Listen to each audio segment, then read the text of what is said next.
Hi குட்டீஸ், எல்லாரும் எப்படி இருக்கிறீங்க? நான் இப்போ உங்களுக்கு ஒரு கதை சொல்லித்தர போகிறேன். கதையோட தலைப்பு கீழ்ப்படிதல். ஒரு ஊரில் ஒரு அடர்ந்த காடு உள்ளது.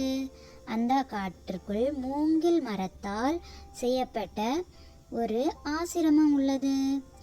அதில் எல்லா கலைகளையும் வித்தைகளையும் கற்றுத் தேர்ந்த ஒரு வயதான ஞானி ஒருவர் குருவாக இருந்து சீடர்களை நல்வழிப்படுத்தும் முறைகளையும் கலைகளையும் வித்தைகளையும் கற்றுக் கொடுத்து வந்தார். அவரிடம் நிறைய நாட்டின் இளவரசர்கள் சீடர்களாக இருந்தார்கள். சில நாட்களுக்கு பின்பு அடர்ந்த காட்டின் அருகே உள்ள அரசர் ஒருவர் நோய்வாய்ப்பட்டு படுத்த படுக்கையானார். நாட்டில் உள்ள எல்லா வைத்தியம் பார்த்தும் அரசரை காப்பாற்ற முடியவில்லை. அப்போது தான் அந்த நாட்டின் அமைச்சர் குருவை கேள்விப்பட்டு குருவிடம் வந்து, நீங்கள்தான் எங்கள் அரசரை காப்பாற்ற வேண்டும் என்று கெஞ்சி கேட்டார். அதற்கு குருவும் தன் 2 சீடர்களும் அங்கு சென்று வியாதியை கண்டுபிடித்தார்கள்.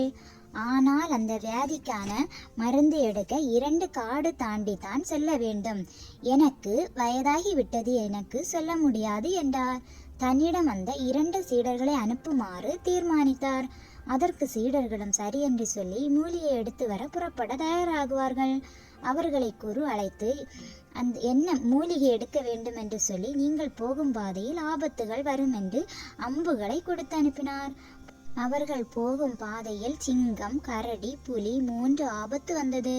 அவற்றை குரு கொடுத்த அம்பையும் வில்லையும் வைத்து வீழ்த்திவிட்டு ஆபத்தை வென்றோம் என்று சொல்லி மூலிகை எடுக்க பயணத்தை தொடங்குவார்கள். சிறிய தூரம் சென்றவுடன் அடுத்த 2 ஆபத்து வந்தது. உடனே சீடர்கள், குரு 3 ஆபத்து தானே வரும் என்று அம்புகளை கொடுத்து விட்டார் என்று எப்படியாவது அடுத்த ஆபத்தையும் தாண்டி மூலிகை எடுக்க சென்றார்கள். பிறகு மூலிகை எடுத்துக்கொண்டு குருவிடம் கொண்டு கொடுத்தார்கள். பிறகு குருவிடம் கேட்டார்கள், குரு, நீங்கள் 3 ஆபத்து தானே வரும் என்று சொல்லி 3 அம்புதானே கொடுத்து விட்டீர்கள் என்று கோபமடைந்தார்கள். அதற்கு குரு கோபமடையவில்லை. நீங்கள் சென்ற வழியை கூறுங்கள் என்று பொறுமையாக கேட்டார். அதற்கு சீடர்கள் சென்ற வழியை கோபத்துடன் கூறினார்கள். அதற்கு குரு, நான் சொன்ன வழியை கூறுகிறேன் என்று கூறினார்.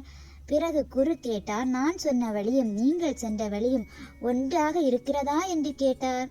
அப்போது தான் சீடர்களுக்கு புரிந்தது, குரு சொன்ன வழியில் போகவில்லை, வேறு வழியில் சென்றதால் தான் ஆபத்து வந்ததென்று சொல்லி சீடர்கள் குருவிடம் மன்னிப்பு கேட்பார்கள். இந்த கதையிலிருந்து என்ன தெரிகிறது என்றால், குரு சொன்ன வழியில் செல்லாமல் வேறு வழியில் சென்றிருக்கிறார்கள். அதனால் தான் அடுத்த 2 ஆபத்து அவர்களை தொடர்ந்தது. பிள்ளைகளாகிய நாமும் இப்படிதான் தேவன் சொன்ன வழியிலே நடவாமல் அவருடைய கற்பனைக்கு கீழ்ப்படியாமலும் நமக்கு பிரியமான வழியில் நடந்து கொண்டிருக்கிறோம். ஆபத்து வரும்போது மட்டும்தான் தேவனிடத்தில் முறையிட்டு கொண்டிருக்கிறோம். இனிமேலாவது நமக்கு பிரியமான வழியில் நடந்து தேவனுக்கு பிரியமான வழியில் நடப்போம். நாம் சொந்த நாடாகிய பரலோகத்தை சேர்ப்போம்.